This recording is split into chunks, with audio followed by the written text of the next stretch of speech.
that particular profession. I decided to stand up here rather than down there because I've been on this road before. And after the ceremony, someone came up to me, who will remain nameless, and said, "I'm sure what you said was very interesting, but I didn't hear a word of it." So I hope this is a bit better than the mic I've had before. So I said I wouldn't do this again. I would leave all these eulogies to the younger generation. And they probably would be happy if I had done that. However, there are times when you have to stand up and be counted, and this is one of those times. And if I had sat out there and had not spoken today, I think it wouldn't have been right. I seem to feel Vi saying to me, "You will speak for me, Dick, won't you?" As some others have done in the past. Now, before I get into this, my little presentation, I would like to, on behalf of the family, thank Linda and Ian, Lorna and Rod for their 10 years of looking after Vi, for being her advocate. I'm convinced that had they not been there, the care that she received would not have lasted right to the day she died with so much kindness and understanding. And I might add to that, too, that I thought your obituary, Linda, was absent. It's hard to speak after Linda because she's stolen most of my thunder.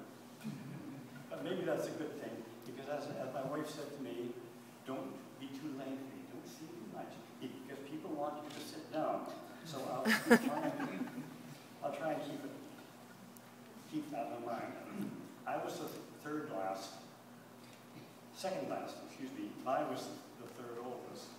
So for more than 80 years, she's been part of my life, and a big part too. She was instrumental to a large extent in this book, this family book that I put together, which luckily was done before all my 8 sisters had died, and each has contributed in her way to the makeup of this family book. And I brought it along because there's a picture of the whole lot of us here on this marked page, including, of course, Vi sitting here next to her husband, with Rod, God bless him, sitting on her knee, and little Bruce. This is before Linda was born. So I'll take that along to our reception for those who might like to have a look at it. As you have learned very thoroughly, that Vi was a very special person. She was a pillar of the family, and she was the glue that held us all together, because as we know, many families disperse and they never come together. Well, Vi was instrumental in bringing us together on as many occasions as she could arrange. Birthdays, anniversaries for our parents, for ourselves. And I remember, as a case in point, my 40th birthday, where she made arrangements with my wife, who's sitting there, to have a surprise party for me. If there's anything I abhor, it's a surprise party. This was a Saturday afternoon. I had been working out on the farm. I was tired and dirty, and all of a sudden, I heard all these horns tooting. I looked out the window, and there was the whole family descending on my house, and I knew nothing about it. And they piled out of their cars, and they came in, and they started to celebrate. We had a few drinks, and talking, and dancing, and eventually the carpet was rolled up and thrown out the door, and we proceeded for the rest of the evening. And at 11 o'clock, I said to Gilbert, my old son and brother-in-law, I said, I think I'll make some coffee so that you people can get on the way home. He said, oh, he said, I'm not going home. I'm going to stay here until the morning, which they did, leaving us to clean up after they could go up. So Vi was always there.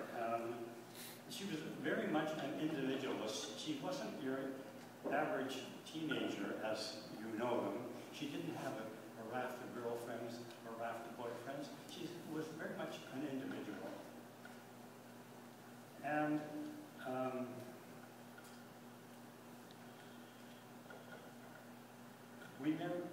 I never knew what her aspirations were. I think they probably were to be a mother and a husband, a wife to a good husband, and so on and so forth. And she did drop a hint to me much later. She said, when I worked at the school board, I took quite a shine to Horace Dawson. Now, some of you remember Horace because he was a school teacher and a principal for many years. He was tall, handsome, very great spectacle of a man. And she used to see him coming in the board office.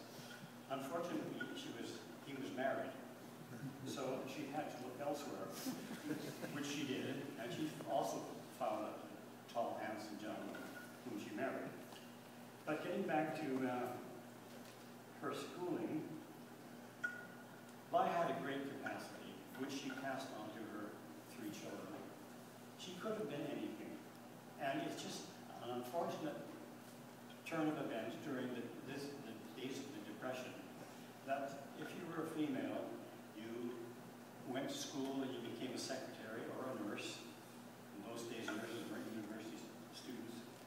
And so she went to school and she became a first-class secretary. And Linda has told you about the job that she picked up at the school board office. The first job she applied for, and she came home and she was so excited, and her mother cried for a very good reason. Now someone else can bring in a few dollars to help pay for the bills. But what Linda didn't tell you was that the school board office was 5 or 6 miles from home, and she had to walk this 5 or 6 miles back and forth every day. And she did it cheerfully. She never complained about that either.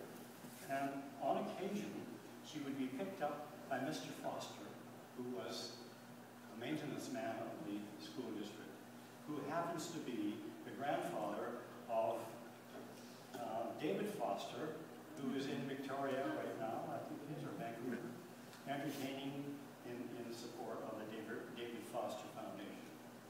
He was the grandfather of, I think, Lionel Foster, who is the father of David Foster, whom we all know and is doing such a great job in this world. So after several years tromping back and forth to work in the rain and snow and what have you, she decided she wanted to buy a car. And she found an ad in the paper.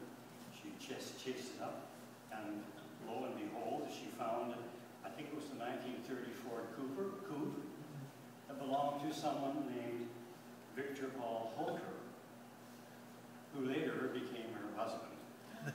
So she bought the car from him, and not only did she get the car, but she found her life partner, and who looked a lot like Horace Dawson. And they lived happily for many years until his tragic death at the age of 58. Now, about this Ford Coupe. Yes. She took us for a ride in this little car, Royal Oak Road, and we were turning the corner onto Hathaway Highway, and the door flew open, and I rolled out onto the road. Imagine the consternation. Luckily, nobody was coming behind, and I picked myself up and jumped back in, and away we went. But can you imagine how the driver would have felt under those circumstances? Now, turning the clock back a little bit, riding home from Sunday school, we always went to Sunday school, and I was riding on the back of Vi's bike on the carrier, holding on to her with my legs sticking up like this. And all of a sudden I lost concentration, and my foot went down and got caught in the wheel and ground off all the flesh on my shin bone. Another time, poor old Vi got into a muddle, and we had to call the doctor, which is something we didn't do unless someone was there. But it was me, and I was the only one. And, you know, these things come along.